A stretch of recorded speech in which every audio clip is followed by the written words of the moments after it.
KPCC പുനഃസംഘടന 2 ആഴ്ചയ്ക്കകം നടക്കുമെന്ന് സൂചന. പുനഃസംഘടനയുമായി ബന്ധപ്പെട്ട ചർച്ചകൾ അവസാന ഘട്ടത്തിലാണ്. ഭാരവാഹികളുടെ എണ്ണം കൂട്ടാനും തൃശൂർ ഒഴികെ എല്ലാ DCCകളിലും പുതിയ അധ്യക്ഷന്മാർ വരാനും സാധ്യതയുണ്ട്. വിവരങ്ങളുമായി ഡി ബിനോയ് ചേരുന്നുണ്ട്. ബിനോയ്, ചർച്ചകൾ അവസാന ഘട്ടത്തിലാണ്. ഭാരവാഹികളുടെ എണ്ണം കൂടാനുള്ള ഒരു സാധ്യതയുണ്ടോ? കൂടുതൽ വിവരങ്ങൾ എങ്ങനെയാണ്? ചർച്ച അവസാന ഘട്ടത്തിലേക്ക് നീങ്ങിയെന്ന് തന്നെ പറയാൻ കഴിയും. കഴിഞ്ഞ 2 ദിവസമായി KPCC ആസ്ഥാനത്ത് KPCC പ്രസിഡന്റ് സ്ഥാനത്ത് തന്നെയാണ് ചർച്ച നടന്നിരുന്നത്. മുതിർന്ന നേതാക്കന്മാർ KPCC അധ്യക്ഷന്മാർ ഇവരുമായിട്ടാണ് ചർച്ച നടത്തിയത്.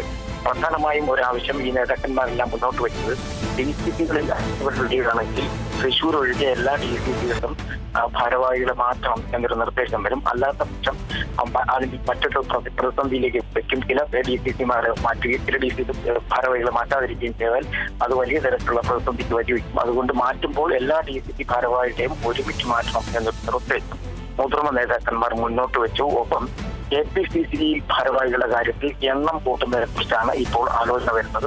പ്രധാനമായും ഈ DCC ഭാരവാഹികൾ ഒഴിഞ്ഞു കഴിയുമ്പോഴേക്കും അവരെ KPCCയുടെ ചുമതല നൽകി കഴിഞ്ഞാൽ അങ്ങനെയുള്ള പ്രതിസന്ധികൾ ഒഴിവാക്കാൻ കഴിയും. ഒരു പ്രധാന ആവശ്യം മുന്നോട്ട് വെച്ചത് ഗ്രൂപ്പ് അടിസ്ഥാനത്തിൽ ഉള്ള നീക്കങ്ങൾ വേണ്ട. ഒപ്പം ജനസമ്മതി കൂടി കണക്കിലെടുത്ത് വേണം KPCC ഭാരവാഹികളെ നിർണ്ണയിക്കേണ്ടതെന്നുള്ള തീരുമാനം പൂർണ്ണമായും മുതിർന്ന നേതാക്കന്മാരെല്ലാം തന്നെ അംഗീകരിച്ചു കഴിഞ്ഞിരിക്കുന്നു. കരട് പട്ടിക തയ്യാറായി എന്നുള്ള വിവരമാണ് ഇപ്പോൾ പുറത്തു വരുന്നത്. അങ്ങനെയാണെന്നുണ്ടെങ്കിൽ കരട് പട്ടിക 1-2 ദിവസത്തിനുള്ളിൽ തന്നെ AICCയുടെ പരിഗണനയ്ക്കായി അയക്കും. അവർ അതിൽ നിന്നും കൃത്യമായ ലിസ്റ്റ് തയ്യാറാക്കിയതിനു ശേഷമായിരിക്കും അത് പ്രസിദ്ധീകരിക്കുക. എന്തായാലും ഈ ഏറെ നാളായി നീണ്ടുവന്ന ഒരു പ്രതിസന്ധിക്ക് വിരാമമാകുന്നു എന്ന് വേണമെങ്കിൽ നമുക്ക് പറയാൻ കഴിയും. കാരണം KPCC പുനഃസംഘടന പലപ്പോഴായി പല ആവർത്തി പല നേതാക്കന്മാരുടെ ചർച്ചകൾ തട്ടി മാറി മറിഞ്ഞുകൊണ്ടിരിക്കുന്ന ഒരു സാഹചര്യമായിരുന്നു. എന്നാൽ AICC നേതാക്കൾ തന്നെ ഇടപെട്ടുകൊണ്ട് മുതിർന്ന നേതാക്കന്മാരുമായി സംസാരിക്കണം. ഒരു പൊതു മാനദണ്ഡം ഈ ഭാരവാഹികളെ തെരഞ്ഞെടുക്കുന്നതിൽ ഉണ്ടാകണം എന്നൊരു നിർദ്ദേശം മാത്രമാണ് AICC മുന്നോട്ട് വെച്ചത്. ഒപ്പം ഏതെങ്കിലും തരത്തിലെ പരാതികളുണ്ടെങ്കിൽ അത് പൂർണ്ണമായും പരിഹരിക്കേണ്ടത് KPCC നേതൃത്വമാണെന്ന നിർദ്ദേശവും മുന്നോട്ട് വെച്ചു. ഇതേ തുടർന്നാണ് മുതിർന്ന നേതാക്കന്മാരുമായി വലിയ തരത്തിലുള്ള ചർച്ചകൾ നടത്തിയത്.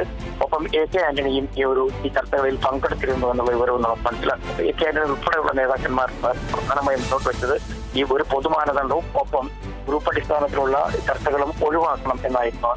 അത്തരത്തിൽ ഗ്രൂപ്പ് അടിസ്ഥാനത്തിലെ ചർച്ചകൾ ഒഴിവാക്കിക്കൊണ്ടാണ് ഇപ്പോൾ പുതിയ ഭാരവാഹി പട്ടിക തയ്യാറാക്കിയെന്നുള്ള വിവരങ്ങളാണ് പുറത്തുവരുന്നത്.